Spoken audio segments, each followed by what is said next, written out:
The people you should never fall in love with, and why love is one of life's most profound pursuits. It promises connection, joy, healing, and meaning. But too often what starts as affection transforms into confusion, pain, or even devastation. Why? Because many of us were never taught a vital truth about love, who not to give it to. We often speak of love as if it's always good, always noble.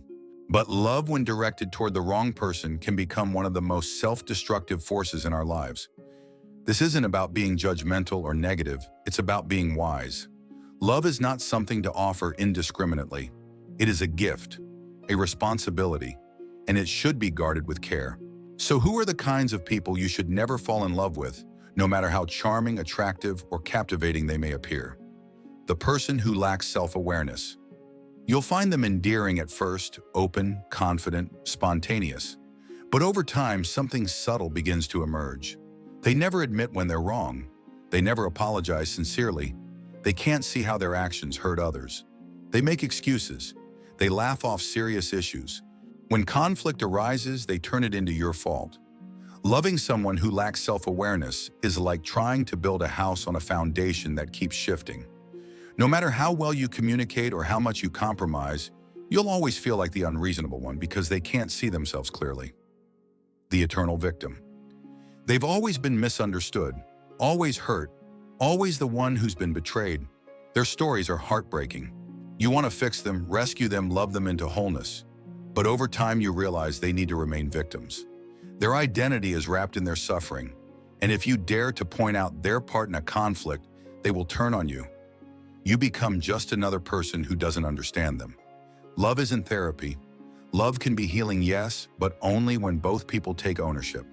Without that, you'll spend years trying to save someone who doesn't want to be saved. The charmer without substance. They say all the right things, they light up every room, everyone seems to admire them, and for a while you feel like the luckiest person in the world. But behind the charm, there's a void.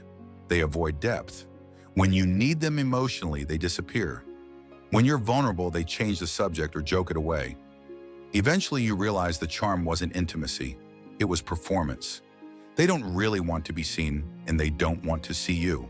Their attention was never love, it was applause. The one who can't handle criticism. Every relationship, no matter how healthy, involves feedback. But some people interpret any suggestion, no matter how kind, as an attack. You try to bring up a concern, and suddenly they're angry, dismissive, or wounded. They accuse you of being controlling, ungrateful, or even abusive. They don't reflect. They don't ask questions. They simply defend themselves at all costs. A person who can't handle criticism isn't ready for love, because love requires growth, and growth begins with humility. The chronic disappointer. They make promises they don't keep. They say they'll change, but they don't. They offer apologies full of poetic regret, and then repeat the exact same behavior days later. This cycle continues endlessly: harm, apology, hope, disappointment. You begin to doubt yourself. Maybe you're asking too much. Maybe you should be more patient. Maybe love is supposed to be hard. But here's the truth: love should not require you to lower your standards until you no longer recognize yourself. The secret competitor.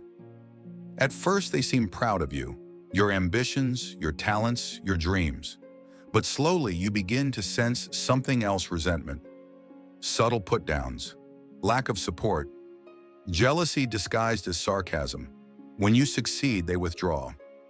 When you struggle, they feel oddly satisfied. This isn't love. Love is not a competition. Real love celebrates your light. It doesn't try to dim it. The person's still fighting their parents. We all carry wounds from our childhoods, but some carry them like swords. They project their unresolved pain onto every relationship. They sabotage love, not because they don't want it, but because they've learned to associate closeness with fear. They don't trust you, not really. They expect you to leave, betray, or belittle them. So they push you away, test you, punish you for the mistakes of someone long gone. Until they face that pain and stop fighting ghosts, no real relationship can grow. The emotional absentee. They're kind, they're polite, they rarely fight, but they're not there, not fully. When you open up, they nod. When you cry, they look uncomfortable. When you reach out, they pull away gently, invisibly. You feel alone even in their arms. Emotional absence isn't always dramatic, but it's deeply painful. You can't build intimacy with someone who isn't emotionally present, the one who uses love like a mirror. They love how you make them feel. They love the image they see of themselves in your eyes, but they don't love you, not really. The moment you stop reflecting admiration, they grow distant, cold, even cruel. You weren't loved, you were used as a source of validation. True love requires seeing and cherishing the other person as they are, not just how they make us feel. The one who refuses to grow. They insist they love you. They want a future with you, but they won't change. They won't go to therapy. They won't communicate differently. They won't read a book, reflect on a pattern, or take responsibility for their actions. And you keep hoping, waiting, believing, but they won't grow, not because they can't, but because they won't. Love without growth is stagnation, and stagnation eventually turns into resentment. The hidden danger. Why these people are so hard to resist. The tragic irony is that many of these individuals are beautiful, charismatic, creative, and full of potential. That's what makes them so magnetic. We see the good in them and hope it will become the norm. We tell ourselves, if I love them enough, they'll become the person they were meant to be. But love doesn't heal people who refuse to heal themselves. It only wears you down trying. You may even start to believe the problem is you, that if only you were more patient or less emotional or less needy, it would all work out. But the truth is, not everyone is ready to love. Not everyone should be loved by you, especially not the version of you that sacrifices your joy, boundaries, and future just to hold on to them. The people who know better.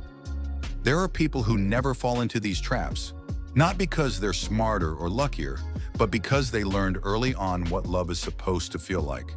They were raised with tenderness. They were seen and heard and respected. So now they instinctively walk away from relationships that feel like chaos, confusion, or fear. They don't mistake intensity for intimacy. They don't confuse control for connection. They've learned the truth: love is not meant to hurt. A better standard. What real love looks like. Real love is peace. It's honesty without cruelty. It's growth without shame. It's support without smothering. Real love looks like someone who listens without defensiveness, apologizes sincerely, tries to understand your perspective, celebrates your victories, encourages your healing, keeps their word, respects your time and energy, loves you not despite your flaws, but through them. This love exists, but to find it, you must first know who not to give your heart to. You must unlearn the idea that love is earned through suffering, that love means enduring pain, betrayal, and emotional labor in the name of commitment. Final thoughts. You deserve a gentle love. You deserve love that doesn't leave you anxious, that doesn't make you question your worth, that doesn't manipulate, gaslight, or wound you. You deserve a love that feels like coming home. So be bold enough to walk away from anyone who can't offer that, no matter how enchanting they may seem. Because your love is not just a feeling, it's a gift. And that gift deserves to be received by someone capable of cherishing it fully.